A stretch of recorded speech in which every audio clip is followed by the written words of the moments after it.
ಅಳೆದು ತೂಗಿ ಈಗಾಗಲೇ ಸಚಿವರ ಪಟ್ಟಿಯನ್ನು ನೂತನ ಸಚಿವರ ಪಟ್ಟಿಯನ್ನು ಹೈಕಮಾಂಡ್ ಅಂತಿಮಗೊಳಿಸಿದೆ. 20 ಜನರ ಪಟ್ಟಿಯನ್ನು ಒಂದು ವಾರದಲ್ಲೇ ಗಾಯತ್ರಿ ಶಾಂತೇಗೌಡ ಅವರಿಗೆ ಡಬಲ್ ಜಾಕ್ಪಾಟ್ ಇದು.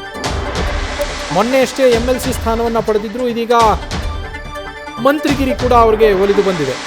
ಕಾನೂನು ಹೋರಾಟದ ಮೂಲಕ MLC ಆಗಿದ್ರು ಗಾಯತ್ರಿ ಶಾಂತೇಗೌಡರು. ಈಗ ಸರ್ಪ್ರೈಸ್ ಎನ್ನುವಂತೆ ಸಚಿವ ಸ್ಥಾನ ಕೂಡ ಸಿಕ್ಕಿದೆ ಅವರಿಗೆ.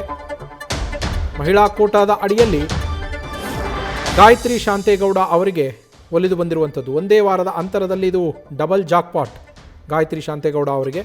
ಕಾನೂನು ಹೋರಾಟವನ್ನು ಮಾಡಿದರು MLC ಸ್ಥಾನಕ್ಕೋಸ್ಕರ. ಸ್ಥಳೀಯ ಸಂಸ್ಥೆಗಳ ಮೂಲಕ ಏನು ಚುನಾವಣೆ ನಡೆಸಲಾಗಿತ್ತು ಮೇಲ್ಮನೆಗೆ, ಅದರಲ್ಲಿ ಪರಾಭವಗೊಂಡಿರ್ತಾರೆ. ಆದರೆ ಕಾನೂನು ಹೋರಾಟದ ಮೂಲಕ ಕೇವಲ 6 ಮತಗಳ ಅಂತರದಲ್ಲಿ ಗಾಯತ್ರಿ ಶಾಂತೇಗೌಡರು ಗೆದ್ದು ಬಂದಿದ್ದು. ಆ ಮೂಲಕ ಮೊದಲ ಗೆಲುವನ್ನು ಅವರಲ್ಲಿ ಕಂಡಿದ್ದರು. ಇದೀಗ ಮೊದಲ ಬಾರಿಗೆ ಮೇಲ್ಮನೆ ಪ್ರವೇಶವನ್ನು ಪಡೆದಂತಹ ಗಾಯತ್ರಿ ಶಾಂತೇಗೌಡರಿಗೆ ಡಬಲ್ ಜಾಕ್ಪಾಟ್, ಡಬಲ್ ಧಮಾಕ. 2ನೇ ಬಾರಿಗೆ ಒಂದೇ ವಾರದಲ್ಲಿ ಅದೃಷ್ಟ ಕುಲಾಯಿಸಿದೆ. ಮಂತ್ರಿ ಸ್ಥಾನವೂ ಸಿಗ್ತಾ ಇದೆ.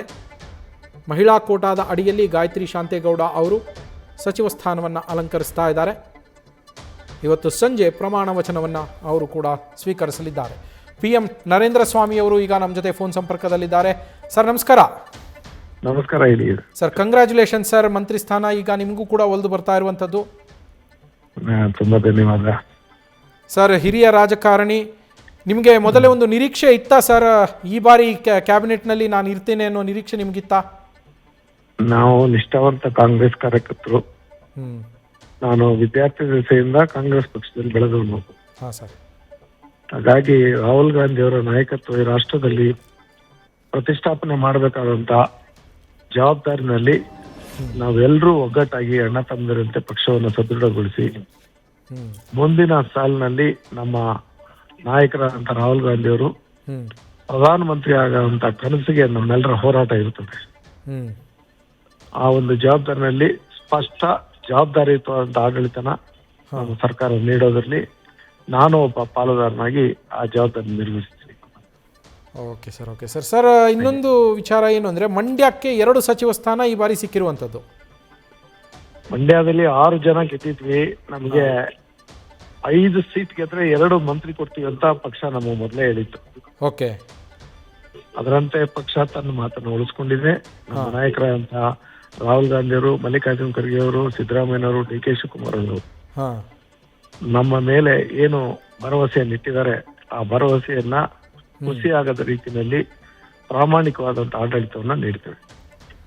Okay sir. ಆಮೇಲೆ ಈಗ ನಾನು ಯಾಕೆ 2 ಸ್ಥಾನ ಮಂಡ್ಯಕ್ಕೆ ಸಿಕ್ತು ಅನ್ನೋದು ಕೇಳಿದೆ ಅಂದರೆ, ಕೆಲವರೆಲ್ಲ ನಮಗೆ 3 ಸ್ಥಾನ ಬೇಕು ಅಂತೇಳಿ ಬೇಡಿಕೆಯನ್ನು ಇಟ್ಟಿದ್ರು. ದೊಡ್ಡ ಜಿಲ್ಲೆಗಳು ಅನ್ನೋ ಕಾರಣನೂ ಇತ್ತು ಅವರ ಬಳಿ. ಆದರೆ ಅಲ್ಲಿ ಸಿಗಲಿಲ್ಲ, ಬೆಳಗಾವಿ ಉದಾಹರಣೆಗೆ. ಅದಕ್ಕೋಸ್ಕರ ಮಂಡ್ಯಕ್ಕೆ ಇವಾಗ ಸಿಕ್ಕಿದೆ. ಮಂಡ್ಯದ ಅಭಿವೃದ್ಧಿಗೆ ಬಹುಶಃ ಇದು ಇನ್ನಷ್ಟು ಬೂಸ್ಟ್ ಕೊಡುತ್ತೆ ಅಂತ ಅನ್ಸುತ್ತೆ. ಇದು ನಾವು ಇವತ್ತು ಆರಂಭ ಶುರುವತ್ತದಲ್ಲಿ ಮಾತಾಡೋದು ಹೊಸ ತರ ಅಲ್ಲ. ನಮ್ಮೇಲೆ ಜವಾಬ್ದಾರಿ ಹೆಚ್ಚಿದೆ. ಜೊತೆಗೆ ಸಾಗಬೇಕಾದಂತ ದಾರಿ ತುಂಬಾ ಬಹಳಷ್ಟು ಇರೋದ್ರಿಂದ ಒಂದೊಂದು ಹೆಜ್ಜೆಯನ್ನು ಒಂದು ಪ್ರಾಮಾಣಿಕವಾಗಿ ಜವಾಬ್ದಾರಿಯುತವಾಗಿ ಇಡಬೇಕಾದಂತ ಒಂದು ಹೆಜ್ಜೆ ಗುರುತನ್ನು ಮೂಡಿಸುವಂತ. ಓಕೆ. ನರೇಂದ್ರ ಸ್ವಾಮಿ ಸರ್, ಯಾವ ಖಾತೆಯ ನಿರೀಕ್ಷೆ ನಿಮಗಿರುವಂಥದ್ದು? ಸರ್ಕಾರದಲ್ಲಿ ಯಾವ ಖಾತೆನಲ್ಲಿದ್ರು ನಾವು ಒಟ್ಟಾಗಿ ನಾವು ಕೆಲಸ ನಿರ್ವಹಿಸೋದ್ರಿಂದ ಖಾತೆ ಪ್ರಾಮುಖ್ಯತೆಗಿನ್ನ ನಮ್ಮ ಆಡಳಿತದ ವೈಖರಿ ಮತ್ತು ನಾವೆಲ್ಲರೂ ಒಗ್ಗೂಡದಂತ ಒಂದು ಜವಾಬ್ದಾರಿ, ಅದರ ಅಡಿನಲ್ಲಿ ಈ ರಾಜ್ಯಕ್ಕೆ ಸುಭದ್ರವಾದಂತ ಆಡಳಿತ ನೀಡೋದು ನಮ್ಮ ಜವಾಬ್ದಾರಿ. Thank you sir, Narendra Swamy sir, news first ಜೊತೆ ಮಾತನಾಡಿದ್ದಕ್ಕೆ. ನ್ಯೂಸ್ ಫಸ್ಟ್ ನಿರ್ಭೀತಿಯಿಂದ ನಿಮ್ಮ ಪರವಾಗಿ.